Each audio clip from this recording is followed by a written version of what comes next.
Eder. Mech. Pallister. Caso Resinovic, nuove analisi sui reperti, fissata per l'8 luglio l'udienza dell'incidente probatorio. Ma la decisione del GIP mangiante riaccende i dubbi sull'imparzialità del procedimento. Il prossimo 8 luglio si aprirà un nuovo capitolo nell'indagine sulla morte di Liliana Resinovic, la donna triestina scomparsa nel dicembre 2021 e ritrovata cadavere il 5 gennaio 2022 in circostanze ancora oggi misteriose. La giudice per le indagini preliminari Flavia Mangiante ha accolto le richieste formulate dalla pubblico ministero Ilaria Iozzi, titolare del fascicolo, disponendo lo svolgimento di un incidente probatorio per eseguire accertamenti scientifici su una serie di reperti potenzialmente decisivi.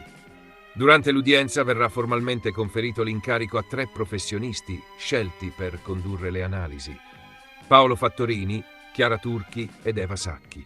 I periti avranno il compito di effettuare indagini genetiche, merceologiche e dattiloscopiche su numerosi oggetti già sequestrati, alcuni dei quali direttamente riconducibili a Sebastiano Visintin, marito della vittima, e ad oggi unico indagato per omicidio volontario. Tra i reperti sotto esame figurano il cordino trovato insieme al corpo di Liliana, i sacchi neri in cui era avvolta, gli abiti sequestrati nell'abitazione condivisa con Visintin, coltelli, suole delle scarpe, un braccialetto bicolore, celeste e nero, e un secondo cordino che teneva legate alcune chiavi. Particolare rilievo verrà dato anche alle formazioni pilifere rinvenute sia sul cadavere che sugli indumenti della donna, elementi che potrebbero rivelare la presenza di DNA estraneo o contribuire a identificare persone coinvolte nei suoi ultimi momenti di vita. Questo nuovo sviluppo investigativo si colloca in un momento delicato, in cui l'inchiesta sta cercando di superare le incongruenze e le ombre che, fin dall'inizio, hanno contraddistinto il caso Resinovic. Tuttavia, la decisione del GIP mangiante non si limita alla mera autorizzazione dell'incidente probatorio. Di rilievo, infatti, anche il netto rifiuto opposto alla richiesta, avanzata dalla difesa di Visin, di eseguire una nuova perizia medico-legale sulle cause della frattura alla vertebra T2 riscontrata sul corpo della vittima. Come noto, nel corso dell'inchiesta sono state presentate 2 consulenze medico-legali contrapposte.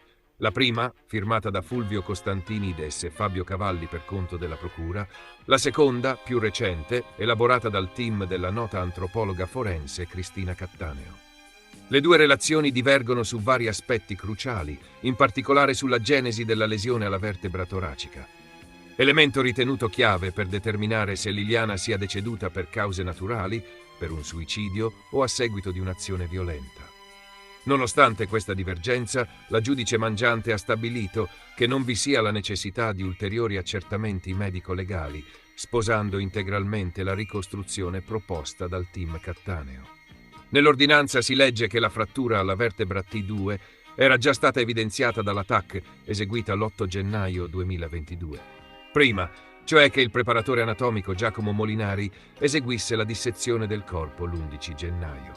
Dunque, secondo il GIP, è da escludere che la lesione sia stata provocata durante la fase di esame post-mortem, come ipotizzato da altri consulenti.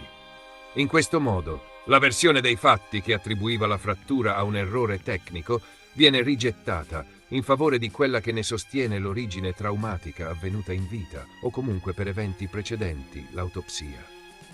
Questa presa di posizione della giudice, tutta a favore delle tesi dell'accusa, ha sollevato non poche critiche. Da più parti si fa notare come l'atteggiamento assunto nei confronti delle istanze difensive sistematicamente rigettate, mentre quelle della procura vengono integralmente accolte, metta in discussione la stessa imparzialità della figura del GIP. I rischi di uno squilibrio nel processo. Nel nostro ordinamento, il giudice per le indagini preliminari ha il compito di vigilare sull'equilibrio tra le parti durante la fase istruttoria, garantendo il rispetto dei diritti dell'indagato, ma anche quello della persona offesa. Il GIP non può e non deve diventare un mero ratificatore delle istanze dell'accusa. L'equità del procedimento si regge su un principio cardine del diritto penale: il contraddittorio. Ogni parte deve poter presentare le proprie argomentazioni, richiedere accertamenti, contrastare tesi avverse, proporre controprove. È l'essenza stessa di un processo equo. Quando però una figura giudicante sembra accogliere in modo automatico solo le richieste del pubblico ministero e al contempo rifiuta ogni proposta della difesa, anche laddove vi siano evidenti contraddizioni nelle perizie o nella ricostruzione degli eventi, allora si apre un varco pericoloso. La sproporzione nel trattamento delle parti può minare il diritto alla difesa, che è tutelato dalla Costituzione, oltre che dalle convenzioni internazionali. Il precedente della vertebra T2. Punto tecnico, nodo giuridico. L'esclusione di una nuova perizia medico-legale potrebbe avere ricadute significative sull'intero impianto dell'accusa. L'origine della frattura T2 resta un nodo controverso. Se tale lesione fosse stata causata post mortem, come inizialmente sostenuto da alcuni esperti, ciò potrebbe depotenziare, se non annullare, l'ipotesi dell'omicidio. Viceversa, se si tratta di una frattura in vita, il quadro accusatorio si rafforza notevolmente. Proprio per questo ci si sarebbe aspettati, almeno da parte di un giudice terzo, un atteggiamento di maggiore cautela e apertura verso un approfondimento ulteriore, proprio per non lasciare margini di incertezza. Le possibili conseguenze. In assenza di una nuova perizia indipendente e neutrale, la difesa di Visintin potrebbe trovarsi nella posizione di dover accettare come verità giudiziaria una versione dei fatti costruita su basi scientifiche mai pienamente verificate, in contraddittorio. Questo può aprire la strada a successive eccezioni procedurali, a possibili impugnazioni e perfino a contestazioni sulla validità dell'intero procedimento. In sintesi, la linea adottata dalla giudice mangiante rischia di rappresentare più un rafforzamento dell'ipotesi accusatoria che una reale ricerca della verità. E questo, in un caso già così esposto mediaticamente, può avere un effetto corrosivo sulla credibilità delle istituzioni giudiziarie coinvolte.